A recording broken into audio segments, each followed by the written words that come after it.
The first one came in 1958 from the most unlikely of places, a U.S. government nuclear research lab. The head of the Brookhaven Nation Laboratories Instrumentation Division, Willie Higginbotham, was planning a public relations tour of the facility for some concerned local farmers, and needed something to win them over. So with the help of his colleagues, he programmed a rudimentary tennis simulation using a computer and a small round oscilloscope screen. The game, which he called Tennis for Two, consisted merely of a white dot ball hopping back and forth over a small white line. It thrilled the crowds. Then it was dismantled and put away. 3 years later, in 1961, Steve Slug Russell and a group of other students at Massachusetts Institute of Technology created Space War on the first minicomputer, the PDP-1. In this game, 2 players shot each other's rocket ships while drifting around a black hole. 10 years later, a programmer and amateur cave explorer in Boston, Will Crowther, created text-based spelunking simulation. When a hacker at Stanford named Don Woods saw the game, he contacted Crowther to see if he was okay for him to modify the game to include more fantasy elements. The result was Colossal Cave Adventure. This gave rise to the text adventure craze, as students and hackers in computer labs across the country began playing and modifying games of their own, often based on Dungeons and Dragons or Star Trek. Romero was growing up in the 80s as a fourth-generation game hacker, the first having been the students who worked on the mini-computers in the 50s and 60s at MIT. The second, the ones who picked up the ball in Silicon Valley and Stanford University in the 70s. The third being the dawning of game companies of the early 80s. To belong, Romero just had to learn the language of the priests, the game developers, a programming language called HP-Basic. He was a swift and persistent student, cornering anyone who could answer his increasingly complex questions. His parents were less than impressed by his new passion. At issue were Romero's grades, which had plummeted from A's and B's to C's and D's. He was bright, but too easily distracted. They thought, too consumed by games and computers, despite this being the golden age of video games, with arcade games bringing in $5 billion a year. And even home systems earning $1 billion. His stepfather did not believe game development to be a proper vocation. "You'll never make any money making games," he often said. "You need to make something people really need, like business applications." As the fights with his stepfather escalated, so did Romero's imagination. He began exercising the backwash of emotional and physical violence through his illustrations. For years, he had been raised on comics, the B-movie horror of EC Comics, the scatological satire of Mad, the heroic adventures of Spider-Man and the Fantastic Four. By age 11, he churned out his own. In one, a dog named Chewy was invited to play ball with his owner. With a strong throw, the owner hurled the ball into Chewy's eye, causing the dog's head to split open and spill out green brains. The end. Romero scrolled at the bottom, adding the epitaph, "Poor old Chewy." At school, Romero turned in a homemade comic book called Weird for an art class assignment. In one section, he described and illustrated 10 different ways to torture someone, including poke a needle all over the victim's body and in a few days watch him turn into a giant scab, and burn the victim's feet while a victim is strapped in chair. Another titled, "How to Drive a Babysitter Mad." Another titled, "How to Drive the Babysitter Mad." Illustrated suggestions including get out of a very sharp dagger and pretend that you stabbed yourself. And stick electrical cord into your ears and pretend that you are a radio. The teacher returned the assignment with a note that read, "This was awfully gross. I don't know if it needs to be that way." Romero got a B+ for his artistic efforts, but he saved his hardest work for his code. Within weeks of his first trip to Sierra College, he had programmed his first computer game, a text adventure. Because the mainframes couldn't save the data, the programming had to be punched on waxy paper cards. Each card represented a line of code. A typical game would take thousands. After every day at school, Romero would wrap the stack of card in bungee cord around the back of his bike and pedal home.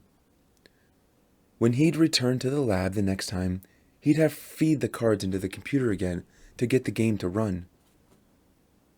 One day, on the way home from college, Romero's bike hit a bump on the road. 200 cards went flying into the air and scattered across the wet ground.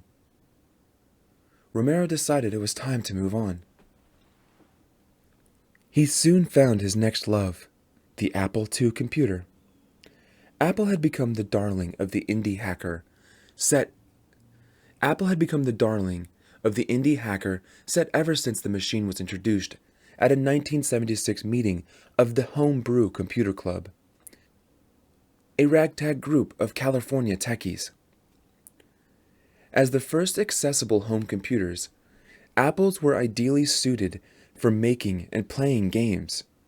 This was all thanks in no small part to the roots of the company co-founders, Steve Jobs and Stephen Wozniak, or as they became known, the two Steves.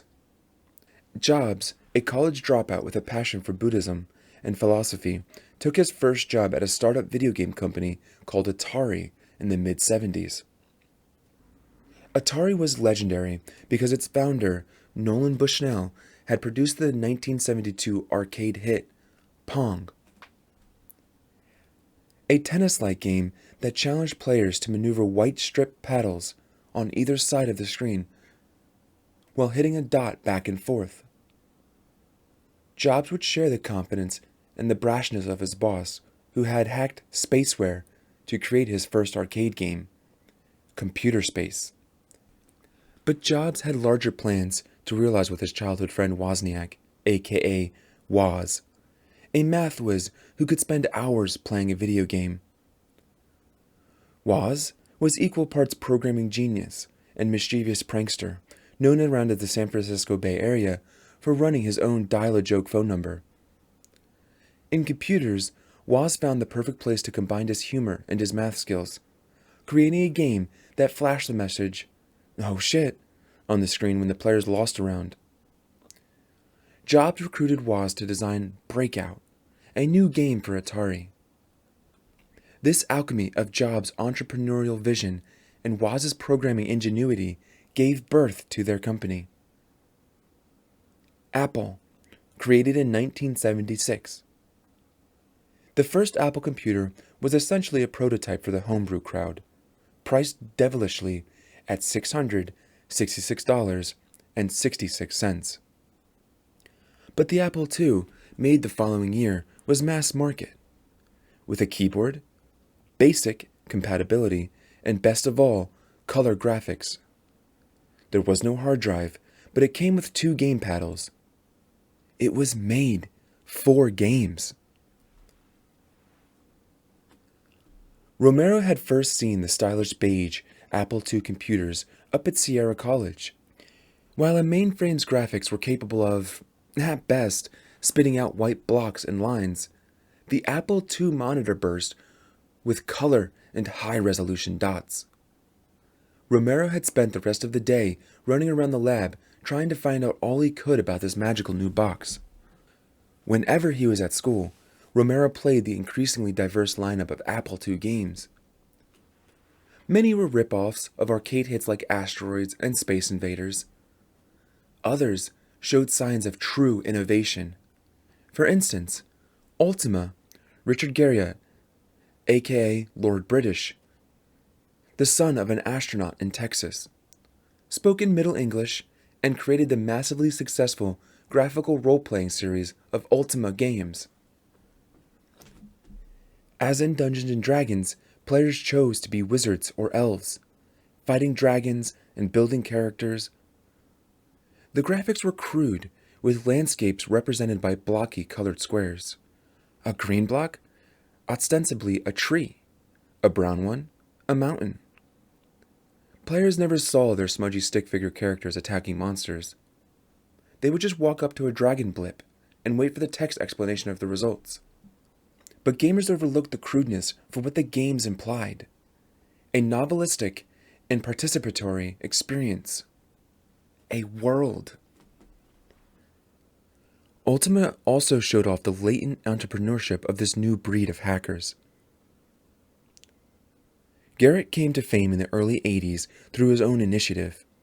Like many other Apple II programmers, he would hand distribute his games on floppy disks sealed in clear plastic, Ziploc bags to local computer stores. Ken and Roberta Williams, a young married couple in Northern California, also pioneered the Ziploc distribution method, turning their homemade graphical role-playing games into a $10 million a year company. Sierra Online, a haven of hippie dejarity with hot tub parties to boot. Silas Warner, a 6-foot, 9-inch, 320-pound legend, co-founded his own company, Muse Software, and put out another of Romero's favorite games, the darkly suspenseful Castle Wolfenstein, in which players ran their stick figure characters through a series of plain mazes while battling Nazis and ultimately Hitler himself. Romero spent so much time on the games that his stepfather decided it was best for the family to have a computer at home, where they could better keep an eye on him. The day the Apple II arrived, he found his wife standing at the door. "Promise you won't get angry?" she pleaded. An empty Apple II box sat in the living room. "Johnny put it all together already," she said cautiously. A few ill-sounding beeps could be heard. Enraged, Schunman stomped down the hall and flung open the door, expecting to encounter a savage pile of plastic and wires. Instead, he found Romero at the functioning machine, typing. His stepfather stood for a minute quietly, then went in and let the boy show him some games. For Christmas that year, 1982, Romero had 2 requests: a book called Apple Graphics Arcade Tutorial and another called Assembly Lines, which explained assembly language, a faster and more cryptic code. These books became his lifeblood when his stepfather took the family on a job reassignment to the Royal Air Force Base in Alconbury, a small town in central England. There, Romero wrote games that could exploit his refined assembly language skills. He drew his own packages and created his own artwork. Selling his games at school, Romero became known for his skill. Romero's stepfather knew something was up when an officer working on a classified Russian dogfight simulation asked him if his stepson was interested in a part-time job. The next day, an officer led the boy into an icy room filled with large computers. A black drape blocked Romero's view of the classified maps, documents, and machines. He was told they needed help translating a program from a mainframe to a mini-computer. On the monitor, he saw a crudely drawn flight simulation. "No problem," he said. "I know everything about games." Romero was ready for the big time. The computer was now a cultural icon. Time magazine even put a computer on its cover in place of its usual Man of the Year as 1982's Machine of the Year.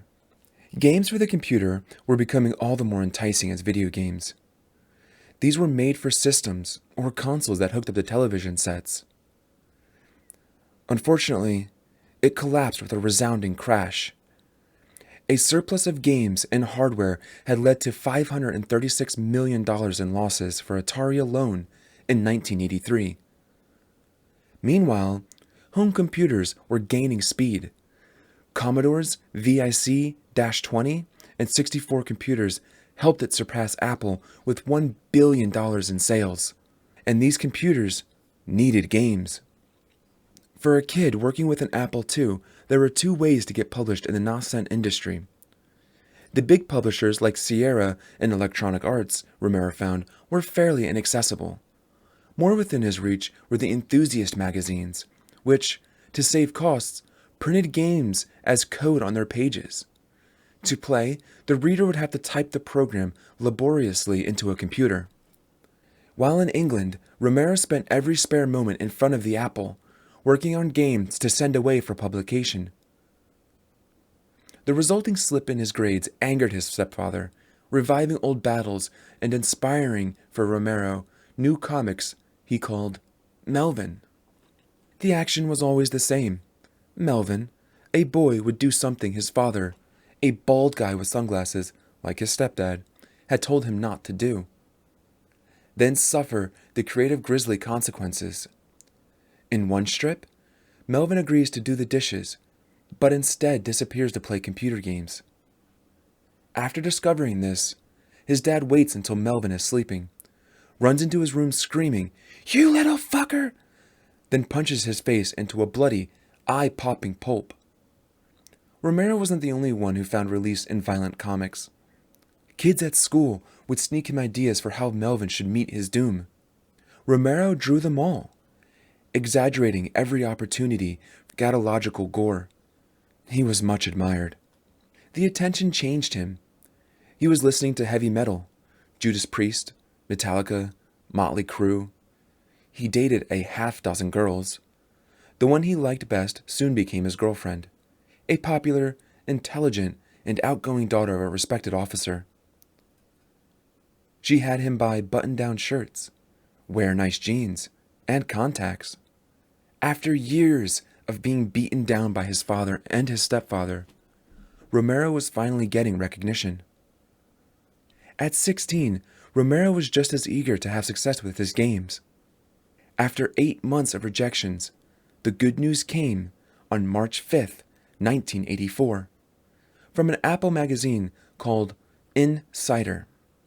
An editor, weary from a recent trip to Mardi Gras, wrote that the magazine had decided to publish the game code for Romero's game, Scout Search, a low-resolution maze game in which the player, represented by a single dot, had to gather all his scouts, more dots, before being attacked by a grizzly bear, another dot. It didn't look great, but it was fun to play. Romero would be paid $100, and the magazine might be interested in publishing some of the other games Romero had sent in. "I'll get around to them as soon as my hangover clears up," the editor wrote. Romero put all his energy into making more games, for which he did all the programming and art. He could program one game in a half hour. He arrived at a naming convention. Every game titled was a 2-word alliteration, like Alien Attack or Cavern Crusader. He grew increasingly brash. "When I win this month's programming contest," he wrote to one magazine, "I will win. My program's awesome. Instead of a $500 prize, could I just take the $500? The same goes for the annual prize of $1,000, which I'll also get." He signed this letter like all of them, John Romero, ace programmer, and he won the cash. The success inspired him to get back in touch with his biological dad, who was living in Utah. In a letter he wrote on a makeshift letterhead for his company, Capital Ideas Software, he was eager to show how far he'd come, telling about all the contests and publications. "I've been learning computers for 4.5 years now," Romero wrote. "My programming has just undergone another revolution." This time, he signed his letter, John Romero, ace programmer, contest winner, future rich person. He was already on his way. He could feel it. But to make it big, future rich person big, he had to leave England and get back to America. Romero got his wish in 1986 When he returned with his family to California, he signed up for classes at Sierra College, which he just started before finishing his senior year of high school. His publishing rolled. Almost everything he churned out found its way into a computer magazine. His games made magazine covers, and during his shift at Burger King, he fell in love. Kelly Mitchell came into the restaurant one day and caught Romero's eye from behind the cash register. The two began dating. Kelly was the daughter of an upper middle-class Mormon family. Best of all, she lived in a cool house high on a hill in town. Though Romero had dated other girls, no one as fun and compatible as Kelly, even if she didn't care about games. For 19-year-old Romero, it seemed like the chance to start a family he'd never really had. He proposed, and the two were married in 1987. He decided it was time to go for his dream job. He had published 10 games. He was about to graduate from high school. He was taking on a family. He needed a gig. The opportunity came on September 15th, 1987, with a gathering from Apple computer enthusiasts called the Apple Fest. Romero had read about it in a computer magazine and knew that everyone would be there. The big game publishers, Origin and Sierra, as well as the magazines that were keeping him gamefully published, Uptime, Nibble, and Insider. He arrived at the convention center in San Francisco as hackers and gamers lugged monitors, printouts, and discs inside. A table overflowed with Nibble magazines that featured one of Romero's games on the cover. In the booth for Uptime, a computer magazine published on a floppy disk. Another of his games played on the monitors. Oh yeah, Romero thought, I'm gonna do well here. At the Uptime booth, Romero met Jay Wilbur, the editor who had been buying up his work. Jay, a strapping 27-year-old former bartender at TGI Fridays, looked like a kid pumped up with the air and peppered with facial hair. Jay had a soft spot for Romero, irreverent but reliable programmer who understood the magic formula of a great game. Easy to learn, difficult to master. Jay offered him a job. With typical bravado, Romero told him he'd have to think about it. Buzzed on his Uptime meeting, Romero headed right for the Origin booth, where a banner read, Ultima 5, coming October 31st. Oh my God, Romero thought, the next Ultima. He sat down in front of a machine and popped in his disc. What do you think you're doing? A woman in marketing from Origin asked him.